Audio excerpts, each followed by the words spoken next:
Well, a third-party law firm says it has completed its investigation into the racist photos that appeared in Governor Ralph Northam's yearbook page at Eastern Virginia Medical School. The firm will release its findings tomorrow morning. A conservative blog unearthed those pictures earlier this year, and that set off a firestorm of controversy. 10 News reporter Shane Dwyer is in Norfolk tonight with a look at what to expect. This is Eastern Virginia Medical School, where now Virginia Governor Ralph Northam earned his doctorate degree and launched into his medical career. It's also where we are expected to learn tomorrow how a racist image ended up on the governor's yearbook page here at the school, something many say should have ended that career. The 1984 yearbook featured a photo of two people, one in blackface and the other in a Klansman outfit on Northam's page. The school launched its own probe into the situation. Tomorrow, we'll hear from the dean of the school and from the lawyers who did the work.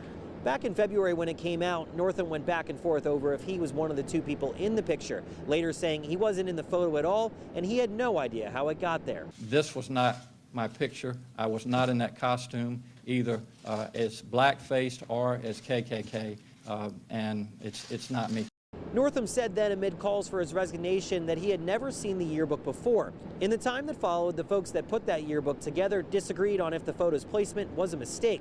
It's unclear how deep this investigation went, but we do know that thousands of letters and emails went out to alumni for information. That news conference starts at 10:30 tomorrow morning. We'll carry it live on our 10 News Facebook page and have a live report on 10 News at noon. In Norfolk, Shane Dwyer, 10 News, working for you.